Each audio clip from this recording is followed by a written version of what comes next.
Okay, hi everybody, we're back. We're gonna do a little project that takes something like a bug and we're gonna just change it in a series of drawings to turn it into something that's totally abstract.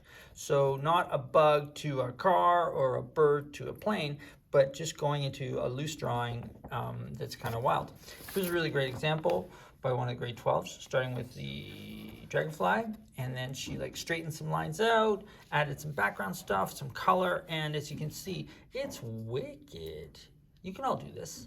Bit of background, a bit of the thing. It's fun and playful, and we'll probably turn this into a larger project soon. So here's mine. Start with good old dragonfly. You can see I expanded certain things like the wings. I exploded other things like the background there.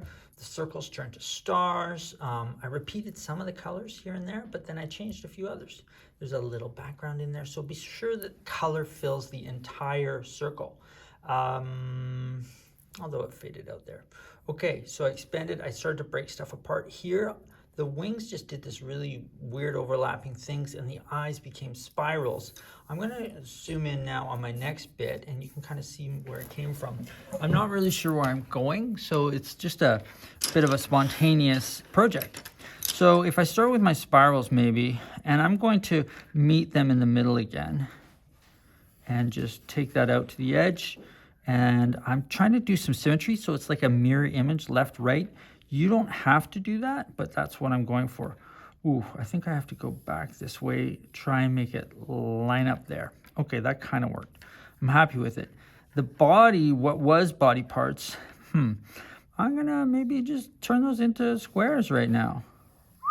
Everything was soft and flowy, but a square is a little bit more of a geometric shape. Be aware where things cross over. That's a little messy, but I might, I'll go with it. And then I'm gonna add a third one. Kapow. Okay. These body parts that exploded, they can be just some floating shapes now. Wow, it's really gone from something to nothing at this point. And I do have a few squiggles that I'll just keep in there again. You saw that sort of zigzag. It's just going to be zigzag again.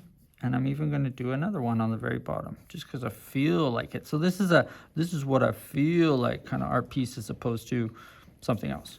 I look back, there were some wings in there. Sure, I'll take them out from here. I'll do another kind of version of I'm just going to bring in micro wings this time. And starting at the same point there. And do that again. Yeah, I'm good with that. The stars were the spirals, the wings. I'm gonna just do lines 1, 2, 3, 4, 1, 2, 3, 4, and I might keep at this point. I want to get some background, something to break it. I'm gonna just jump in with my yellow again. That's gonna stay. So you can see, just for you, I've skipped over the coloring of that one, but I'm gonna keep some things the same. So background is always gonna be the same. So at this point, I'm just gonna bring yellow into that. You get the idea. That's going to be yellow. I'll spend a little more time making that really pretty. My blues and reds, they're going to stay down here, but they have now become these squares. Where that overlaps, I'm going to bring my green again. That'll be there. I said blues, right? Hopefully that's the right blue. That kind of came from there. And then this more of a turquoise is going to be my main stripe there.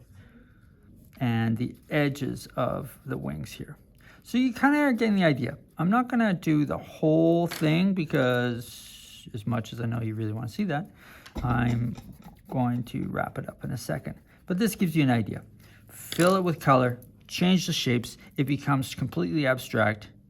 And if you even want to bring in a little bit of felt somewhere, I did there as well. Felts, pencil crayons, your name, who's that?